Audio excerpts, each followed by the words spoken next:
नमस्कार, जय हिंद दोस्तों। स्वागत है आपके YouTube चैनल प्रवीणा स्टडी सेंटर पर। इससे पहले आप लोगों को लूसेंट का सामान्य ज्ञान का फर्स्ट टॉपिक भारत के इतिहास के बारे में करा चुके थे। आज हम लोग सेकंड टॉपिक करते हैं सिंधु सभ्यता के बारे में। इसको प्रत्येक पॉइंट को डिटेल से अच्छी तरीके से पढ़ते हैं। आइए स्टार्ट करते हैं। रेडियो कार्बन C14 जैसी नवीन विश्लेषण पद्धतियों के द्वारा सिंधु सभ्यता का सर्वमान्य तिथि 2350 ईसा पूर्व से लेकर 1750 ईसा पूर्व तक मानी गई है। सिंधु सभ्यता की खोज राय बहादुर दयाराम साहनी ने की थी। सिंधु सभ्यता को प्रागैतिहासिक यानी प्रोटो हिस्टोरिक अथवा कांस्य यानी ब्रास युग में रखा जा सकता है। इस सभ्यता के मुख्य निवासी द्रविड़ एवं भूमध्य सागरीय थे। सिंधु सभ्यता के सर्वाधिक पश्चिमी पुरास्थल सुरका गंडोर जो कि बलूचिस्तान में, पूर्वी पुरास्थल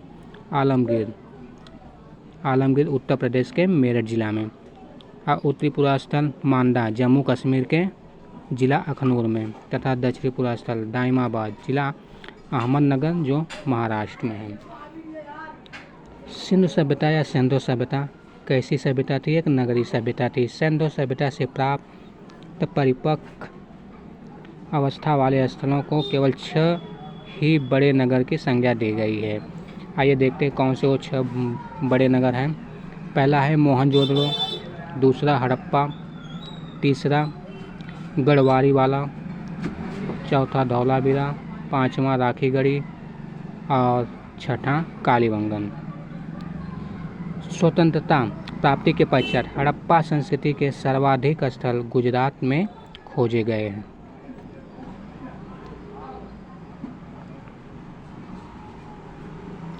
और स्वतंत्रता प्राप्ति के पश्चात हड़प्पा संस्कृति के सर्वाधिक स्थल कहाँ पे खोजे गए हैं? गुजरात में खोजे गए थे। और लोथल एवं सुतकोटदा सिंधु सभ्यता का बंदरगाह था। जुटे हुए खेत और नक्काशीदार ईंटों के प्रयोग का साक्ष्य कालीबंगा से प्राप्त होता है। कालीबंगा कहाँ पे है?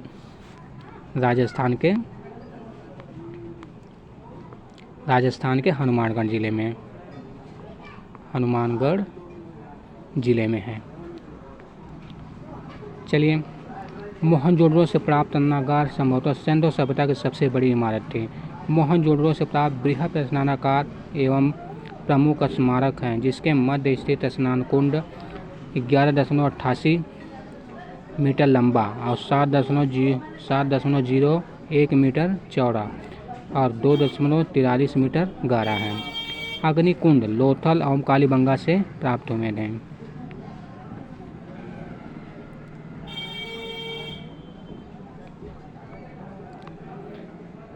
चलिए, मोहनजोदड़ो से प्राप्त एक सील पर 3 मुख्य वाले देवता यानी पशुपति नाथ की मूर्ति मिली है। इनके चारों ओर हाथी, गैंडा, चीता, भैंस विराजमान है। देखिए बेटा, इसमें चीता तो है, लेकिन अगर शेर क्वेश्चन में पूछ दे तो इसका मतलब ये विराजमान नहीं है। कौन है? चीता है। यानी इसमें कौन कौन आ जाएंगे? गैंडा, चीता, भैंस विराजमान है और हाथी भी है। और मोहनजोदड़ो से नर्तकी की एक कांस्य मूर्ति मिली है। हड़प्पा की मोहरों पर सबसे अधिक एक श्रृंगी पशु का अंकन मिलता है। मनके बनाने के कारखाने लोथल एवं चंद्रगढ़ में मिले हैं। सिंधु सभ्यता की लिपि भाव चित्रात्मक है। यह लिपि दाईं से बाईं ओर लिखी जाती है। जब अभिलेख एक से अधिक पंक्तियों का होता है तो पहले पंक्ति में दाईं से बाईं ओर और दूसरी बाईं से दाईं ओर। अर्थात क्या हुआ, एक बार हम ऐसे लिखाया जाता था, फिर एक बार ऐसे करके ऐसे लिखी जाती थी ये लिपि, इसलिए इसे भावचित्रात्मक लिपि कही गई।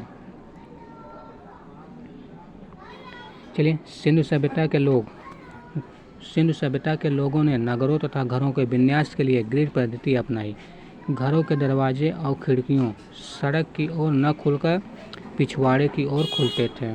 केवल लोथल नगर के घरों के दरवाजे मुख्य सड़क की ओर खुलते हैं। सिंधु सभ्यता के मुख्य फसल थी गेहूं और जौ। सिंधोवासी मिठास के लिए शहद का प्रयोग करते थे। रंगपुर एवं लोथल से चावल के दाने मिले हैं, जिसके धान की खेती होने का प्रमाण मिलता है। चावल के प्रथम साक्ष्य लोथल से ही प्राप्त हुए हैं। सुतकोटदा, कालीबंगा एवं लोथल से सिंधुकालीन घोड़े के अस्थिपंजर मिले हैं। घोड़े के अस्थिपंजर कहाँ से मिले हैं? सुतकोटदा, कालीबंगन एवं लोथल से। और तौल की इकाई संभवतः 16 के अनुपात में थी। सिंधु सभ्यता के लोग यातायात के लिए पहियों एवं 4 पहियों वाली बैलगाड़ी या भैंसा गाड़ी का उपयोग करते थे।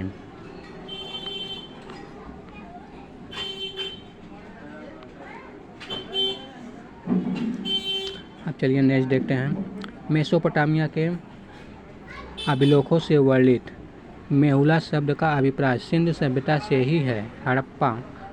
संभवतः हड़प्पा संस्कृति का शासन वणिक वर्ग के हाथों में था। पिग्गट ने हड़प्पा एवं मोहनजोदड़ो को एक विस्तृत साम्राज्य की जुड़वा राजधानी कहा है। सिंधु सभ्यता के लोग धरती को उर्वरता की देवी मानकर उनकी पूजा किया करते थे। वृक्ष पूजा, शिव पूजा के प्रचलन के साक्ष्य भी सिंधु सभ्यता से मिलते हैं। स्वास्तिक चिन्ह संभवतः हड़प्पा सभ्यता की ही देन है। इस चिन्ह से सूर्योपासना का अनुमान लगाया जाता है। सिंधु घाटी के नगरों में किसी भी मंदिर के अवशेष नहीं मिले हैं। सिंधु सभ्यता में मातृ देवी की उपासना सर्वाधिक प्रचलित थी। पशुओं में कुबड़ वाला सांड इस सभ्यता के लोगों के लिए विशेष पूजनीय था। स्त्री मृणु मूर्तियाँ, मिट्टी की मूर्तियाँ अधिक मिलने से ऐसे अनुमान लगाया जाता है कि सिंधु समाज मातृसत्तात्मक था।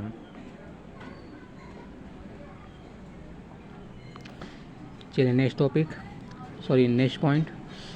सिंधुवासी सूती और ऊनी वस्त्रों का उपयोग करते थे। मनोरंजन के लिए सिंधुवासी मछली पकड़ना, शिकार करना, पशु पक्षियों को आपस में लड़ाना, चौपड़ और पासा खेलना आदि साधनों का प्रयोग करते थे। सिंधु सभ्यता के लोग काले रंग से डिजाइन किए हुए लाल मिट्टी के बर्तन बनाते थे। सिंधु घाटी के लोग तलवार से परिचित नहीं थे। कालीबंगन एकमात्र हड़प्पाकालीन स्थल था जिसका निचला शहर सामान्यतः लोगों के रहने हेतु भी किले से घिरा हुआ था। पर्दा प्रथा, वेश्यावृत्ति सिंधु सभ्यता में प्रचलित थी। शवों को जलाने एवं गाड़ने यानी दोनों प्रथाएं प्रचलित थी। हड़प्पा में शवों को दफनाने जबकि मोहनजोदड़ो में जलाने की प्रथा विद्यमान थी। लोथल एवं कालीबंगा में युग्म समाधियां मिली हैं। सिंधु सभ्यता के विनाश का संभवतः सबसे प्रभावी कारण बाढ़ था। आग में पकी हुई मिट्टी को टेराकोटा कहा गया। अब देखें यहाँ पे सिंधु सभ्यता के प्रमुख स्थल देखते हैं और नदी उत्खननकर्ता और वर्तमान स्थिति क्या है। देखिए प्रमुख स्थल में हड़प्पा रावी नदी के किनारे हैं और खोजकर्ता कौन है? दयाराम साहनी एवं मागो स्वरूप वर्ष 1921 में, जो कि पाकिस्तान के मोंटगोमरी जिला में है। दूसरा मोहनजोदड़ो जो सिंधु नदी पे है, राखलदास बनर्जी ने किया था 1922 ईस्वी में, जो पाकिस्तान के सिंध प्रांत का लरकाना जिला है। चन्हुदड़ो जो सिंधु नदी पर है, इसकी खोजकर्ता गोपाल मजनूदार हैं 1931 में, जो कि ये भी कहा है पाकिस्तान के सिंध प्रांत में है। कालीबंगा ये घग्गर नदी पे है, जो कि बीबी लाल और बीके थापर ने किया था 1953 में इसकी खोज, जो कि राजस्थान के हनुमानगढ़ जिला में है।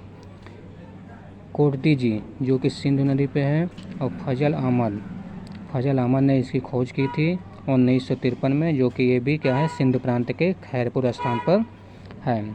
और रंगपुर मादर नदी पे है और रंगनाथ राम इसके प्रमुख खोजकर्ता हैं, और 1953 से 1954 तक, जो कि गुजरात का काठियावाड़ जिला है।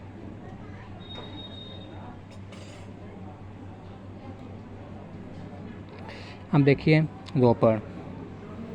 रोपड़ कहाँ का है? सतलज नदी पे है इसकी खोजकर्ता कौन है? यह गिरधर शर्मा है, जो कि 1953 से 1956 तक इनकी खोज हुई थी। और पंजाब का रोपड़ ज़िला में कहाँ पे है स्थित है? पंजाब के रोपड़ ज़िला में है। लोथल कहाँ पे है? भोगवा नदी पे है, जो रंगनाथ राव ने इसकी खोज की थी 1955 में। 1955 से लेकर 1962 में इनकी खोज की थी। और ये जो स्थित है गुजरात के अहमदाबाद ज़िले में।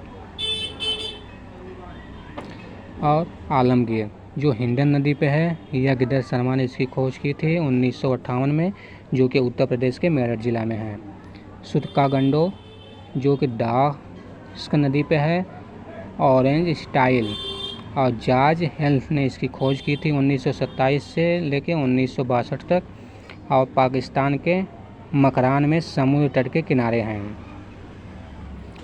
बनमाली जो रंगोई नदी पे है, इसकी खोज करता रविंद्र सिंह बिष्ट हैं 1974 में, हरियाणा का हिसार जिला में है। और धौलावीरा ये भी कहाँ है? रंगोई नदी पे है। इसकी भी खोज करता कौन है? रविंद्र सिंह बिष्ट हैं 1990 1991 में। ये भी गुजरात के कच्छ जिला में है। चलिए दोस्तों, ये टॉपिक तो अब ख़त्म हो गई है। अब हम लोग नेक्स्ट टॉपिक स्टार्ट करते हैं, वैदिक सभ्यता। आइए वैदिक सभ्यता के बारे में जानते हैं। वैदिक सभ्यता के क्या होता है, इसको एक एक पॉइंट करके जो है इसको पढ़ते हैं। चलिए, वैदिक काल। वैदिक काल का विभाजन 2 भागों में किया गया था, ऋग वैदिक काल और उत्तर वैदिक काल। जो ऋग वैदिक काल था 1500 से 1000 ईसा पूर्व तक, और उत्तर वैदिक काल क्या था? 1000 से 600 ईसा पूर्व तक माना जाता है। आर्य सर्वप्रथम पंजाब और अफगानिस्तान जो आर्य हैं सर्वप्रथम पंजाब और अफगानिस्तान में बसे। और मैक्स मूलर ने आर्यों का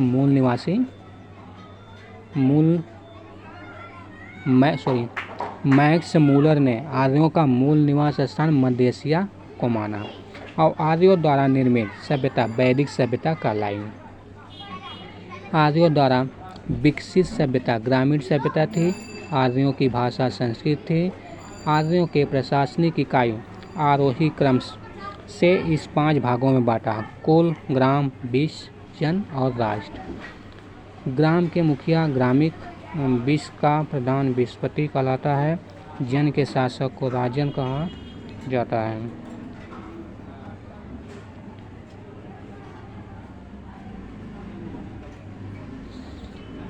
राज्याधिकारियों में पुरोहित एवं सेनापति प्रमुख थे। सूत, रथकार तथा कम्मादी नामक अधिकारी रत्ने कहे जाते थे। इनकी संख्या राजा सहित करीब 12 हुआ करती थी। पुरूप दुर्गपति, जो पुरूप होते थे वो दुर्गपति थे। और अस्पर्श जनता की गतिविधियों को देखने वाले गुप्तचर होते थे। और बाजपति जो गोचर भूमि का अधिकार होता था। उग्र अपराधियों को पकड़ने का कार्य करते थे। सभा एवं समिति राजा को सलाह देने वाली संस्था थी। सभा श्रेष्ठ एवं सम्भ्रात लोगों की संस्था थी, जबकि समिति सामान्य जनता का प्रतिनिधित्व करते थे। इसके अध्यक्ष कोई ईशान कहा जाता था। इनके जो अध्यक्ष होते थे क्या कहा जाता था? ईशान कहे जाते थे। अब देखें यहाँ पे जो है एक रेड कलर में दिया गया है एक बॉक्स में, इसको भी देख लेते हैं। दिशा उत्तर वैदिक काल, राजा का नाम देखो पूर्व, जो कि प्राचीन नाम पूर्व दिशा में प्राची शब्द है और उस नाम से सम्राट के नाम से जाना गया। और पश्चिमी है प्रतीची, जो कि सौराष्ट्र के नाम से जाना गया। उत्तर में उदीची, जो विराट के नाम से जाना गया। मध्य में राजा के नाम से जाना गया। और दक्षिण में भोज के नाम से जाना गया।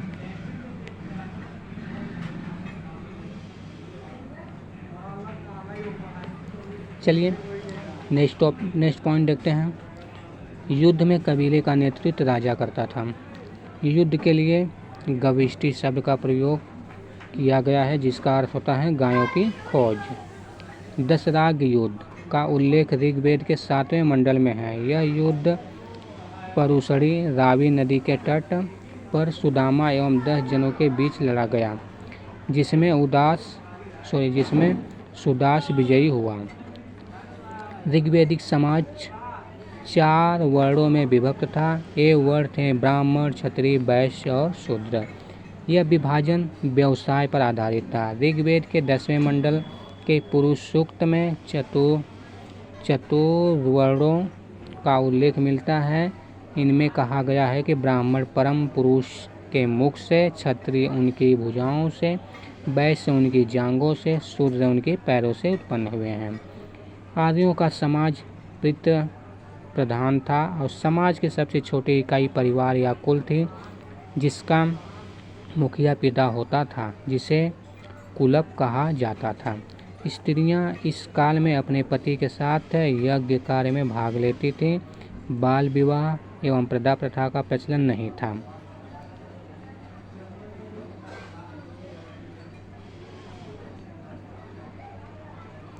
देखिए नेक्स्ट पॉइंट, विधवा अपने मृतक पति के छोटे भाई यानी देवर से विवाह कर सकती थी। स्त्रियां शिक्षा ग्रहण कर सकती थी। ऋग्वेद में लोपामुद्रा, घोषा, सिकता, आपला एवं विश्वास जैसी विदेशी स्त्रियां का वर्णन है। जीवन भर अविवाहित रहने वाली महिलाओं को अमाजू कहा गया।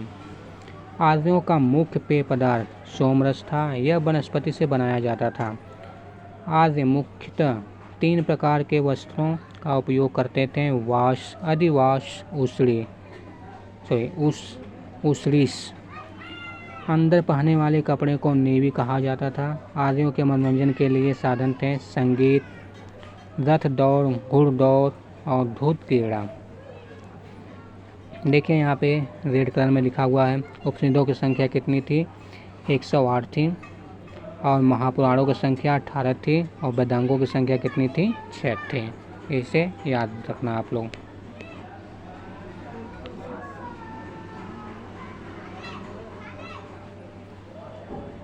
चलिए नेक्स्ट पॉइंट है, आर्यों का मुख्य व्यवसाय पशुपालन एवं कृषि था। गाय को अंधा न मारे जाने योग्य पशु की श्रेणी में रखा गया था। गाय की हत्या करने वाले या उसे घायल करने वाले के लिए वेदों में मृत्युदंड अथवा देश से निकालने की व्यवस्था की गई है। आर्यों का प्रिय पशु घोड़ा एवं सर्वाधिक प्रिय देवता इंद्र थे। आर्यों द्वारा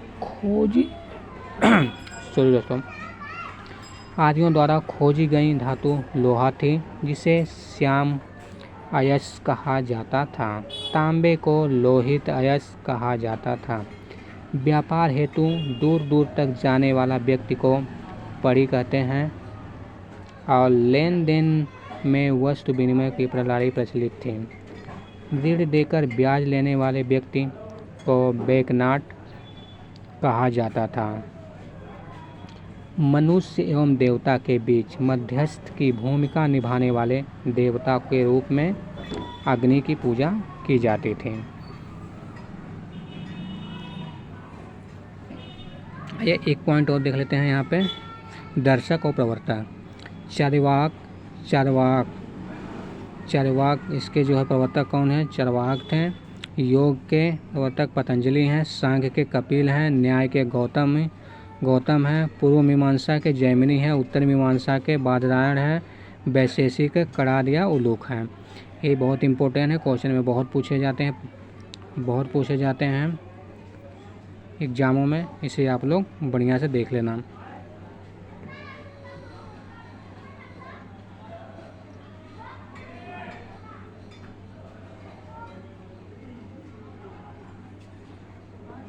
चलिए नेक्स्ट पॉइंट देखते हैं। ऋग्वेद में निम्नलिखित सभी नदियों में सरस्वती सबसे महत्वपूर्ण तथा पवित्र मानी जाती थी। ऋग्वेद में गंगा यमुना का उल्लेख सिर्फ एक बार हुआ। उत्तर वैदिक काल में इंद्र के स्थान पर प्रजापति सर्वाधिक प्रिय देवता हो गए थे। उत्तर वैदिक काल में राजा को राज्याभिषेक के समय राजसूय यज्ञ का अनुष्ठान किया जाता था। उत्तर वैदिक काल में स्वर्ण व्यवस्था की वजह जन्म के आधार पर निर्धारित होने लगा। उत्तर वैदिक काल में जो वर्ण व्यवस्था थी, स्वर व्यवस्था न होकर वर्ण व्यवस्था थी यहाँ पे, वर्ण व्यवस्था की वजह यहाँ पे जन्म के आधार पर निर्धारित होने लगा।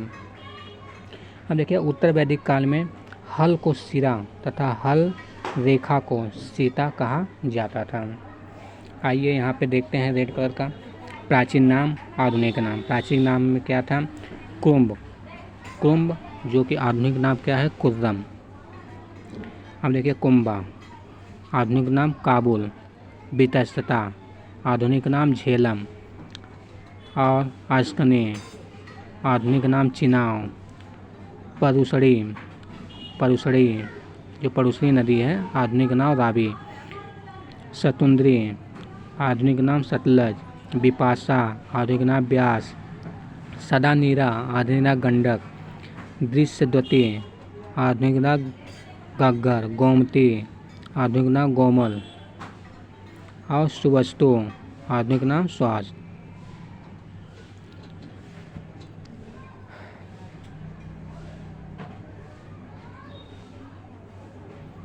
चलिए नेक्स्ट पॉइंट देखते हैं।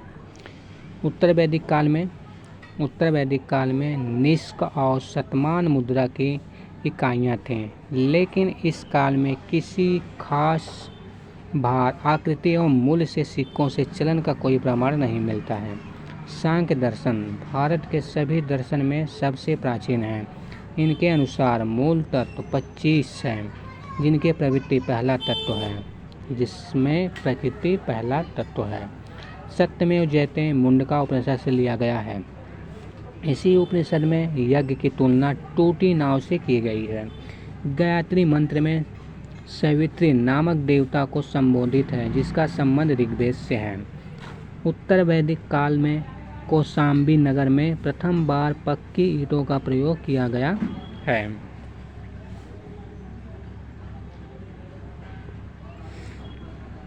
और नेक्स्ट पॉइंट, महाकाव्य कितने हैं? 2 है, महाभारत और रामायण। महाभारत का पुराना नाम जय संहिता है। यह विश्व का सबसे बड़ा महाकाव्य है। गोत्र नामक संस्था का जन्म उत्तर वैदिक काल में ही हुआ।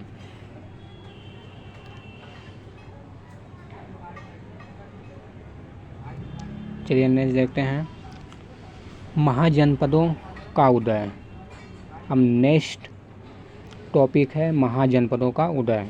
अब महाजनपद कैसे कहाँ पे हैं, उसका आधुनिक नाम कहाँ पे है, आधुनिक स्थान कहाँ पे है, उसके बारे में देखते हैं। बुद्ध के जन्म के पूर्व 6ठी शताब्दी ईसा पूर्व में भारतवर्ष 16 महाजनपदों में बटा हुआ था। इसकी जानकारी हमें बौद्ध ग्रंथ अंगुत्तर निकाय से मिलती है। जैन धर्म का क्या था? भगवत। जैन धर्म का है भागवत है। अब देखिए महाजनपद का राजधानी क्षेत्र आधुनिक नाम। अंग महाजनपद जो है, इसकी राजधानी चंपा हुआ करती थी, जो कि इस समय जो है भागलपुर मुंगेर बिहार में है। मगध गिरिब्रज राजगिरी के नाम से जाना जाता था, जो कि पटना गया बिहार में है। काशी की राजधानी क्या थी? वाराणसी थी। और वाराणसी जो कि उत्तर प्रदेश में है। वश कहाँ है? वश कौशाम्बी में है। कौशाम्बी मतलब इलाहाबाद के आसपास उत्तर प्रदेश में है। वज्जी ये भी कहाँ पे है? वैशाली विदेश यानी मिथिला। ये मुजफ्फरपुर एवं दरभंगा के आसपास का क्षेत्र है, वहाँ पे है, जो कि ये बिहार में पड़ता है। कौशल क्या है? इसकी राजधानी श्रावस्ती थी, जो कि उत्तर प्रदेश के फैजाबाद में है।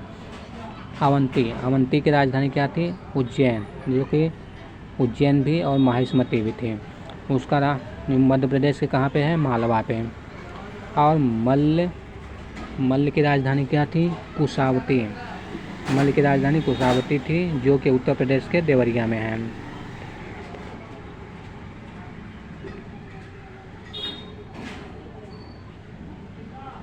अब देखिए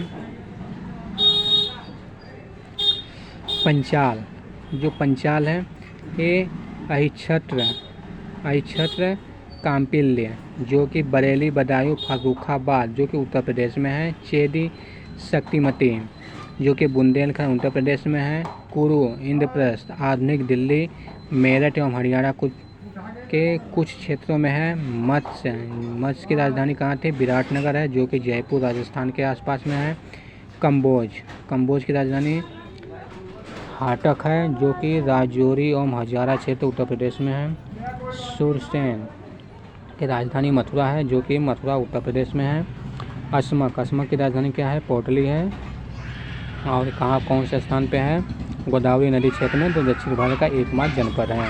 और गांधार कहाँ पे? तक्षशिला में है, जो कि रावलपिंडी और पेशावर पाकिस्तान में है। आइए नेक्स्ट टॉपिक हम लोग देखते हैं, जैन धर्म। जैन धर्म के बारे में जानते हैं, इसको एक एक पॉइंट पे हम लोग चर्चा करते हैं जैन धर्म को। चलिए देखते हैं। जैन धर्म के संस्थापक ऋषभदेव थे।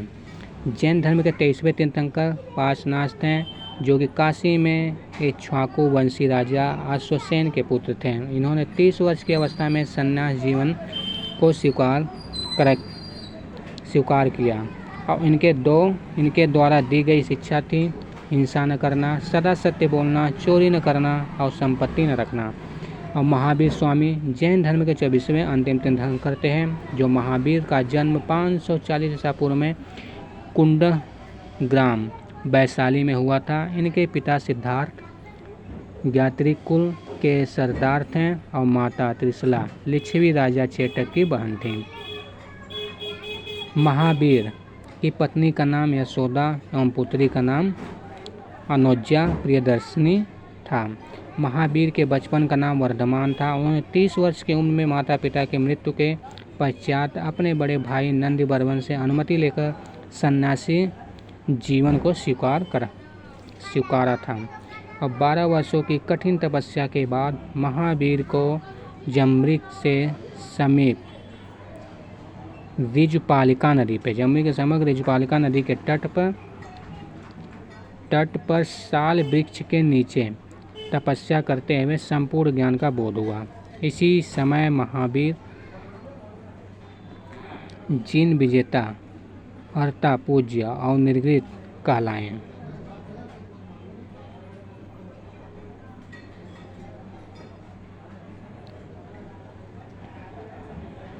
चलिए महावीर ने अपने उपदेश प्राकृतिक यानी अर्धमागवी भाषा में दिया। महावीर के प्रथम अनुयायी उनके दामाद प्रियदर्शिनी के पति जामिल बने। प्रथम जैन भिक्षुणी नरेश दधिवाहन की पुत्री चंपा थी। महावीर ने अपने शिष्या को 11 गणधरों में विभाजित किया था। आर्य मुधर्मा अकेला ऐसा गंधर्व था जो महावीर की मृत्यु के बाद भी जीवित रहा और जो जैन धर्म का प्रथम घेरा या मुख्य उपदेशक हुआ। लगभग 300 ईसा पूर्व में मगध में 12 वर्षों का भीषण अकाल पड़ा, जिसके कारण भद्रबाहु अपने शिष्यों सहित कर्नाटक चले गए, किंतु अनुयायियों में ईश्वर भद्र के साथ मगध में ही रुके। भद्रबाहु को वापस लौटने पर मगध के साधुओं से उनका गहरा मतभेद हो गया, जिसके परिणाम स्वरूप जैन मत श्वेतांबर और दिगंबर नामक 2 संप्रदायों में बढ़ गया। ईश्वरभद्र के शिष्य श्वेतांबर जो कि श्वेत वस्त्र धारण करते थे, और भद्रबाहु के शिष्य दिगंबर जो नग्न रहने वाले थे। और जैन धर्म के त्रिरत्न थे सम्यक दर्शनम, सम्यक ज्ञानम, सम्यक आचरण।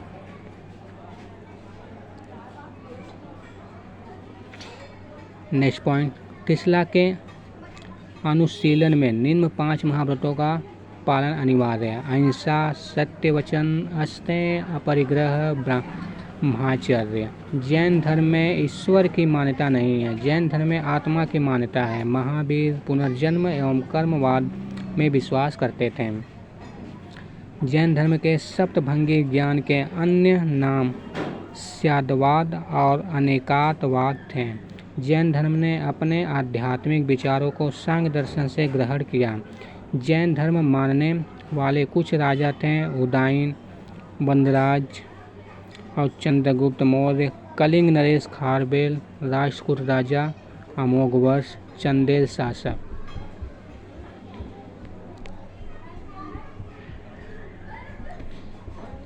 मैसूर के गंग वंश के मंत्री चामुंड के प्रोत्साहन से कर्नाटक के श्रवणबेलगोला में 10वीं शताब्दी के मध्य भाग में विशाल बाहुबली की मूर्ति खजुराहो में जैन मंदिर का निर्माण चंदेल शासकों द्वारा किया गया। मौर्योत्तर युग में मथुरा जैन धर्म का प्रसिद्ध केंद्र था। मथुरा कला का संबंध जैन धर्म से है। जैन तीर्थंकरों की जीवनी भद्रबाहु द्वारा रचित कल्पसूत्र में है। और 72 वर्ष की आयु में महावीर की मृत्यु यानी निर्वाण 468 ईसा पूर्व में बिहार राज्य में पावापुरी राजगीर में हो गई। मल्लराज श्रीपाल के राजप्रसाद में महावीर स्वामी का निर्वाण प्राप्त हुआ था। चलिए नेक्स्ट टॉपिक हम लोग देखते हैं बौद्ध धर्म के बारे में। अब बौद्ध धर्म के बारे में कुछ टॉपिक देखते हैं। अब इसके बाद नेक्स्ट वीडियो में हम लोग कवर करेंगे बुद्ध के बारे में। चलिए इसको भी देख लेते थोड़ा। बौद्ध धर्म के संस्थापक गौतम बुद्ध थे। इनके एशिया का ज्योतिर्पुंज यानी लाइट ऑफ एशिया कहा गया। गौतम बुद्ध का जन्म 563 ईसा पूर्व में कपिलवस्तु लुम्बिनी नामक स्थान पर हुआ था। इनके पिता सूर्योधन शाक्यगण के मुखिया थे। इनकी माता माया देवी की मृत्यु इनके जन्म के 7वें दिन ही हो गई थी। इनका लालन पालन इनकी सौतेली माँ प्रजापति गौतमी ने किया था। इनके बचपन का नाम सिद्धार्थ था। गौतम बुद्ध का विवाह 16 वर्ष की अवस्था में यशोधरा के साथ हो गया। इनके पुत्र का नाम राहुल था। चलिए दोस्तों आज के टॉपिक इसी जगह ख़त्म करते हैं। अब कल हम लोग जो है नए टॉपिक के साथ नए वीडियो में हम लोग आते हैं और आप लोग अपना ध्यान रखिएगा। चलिए जय हिंद दोस्तों।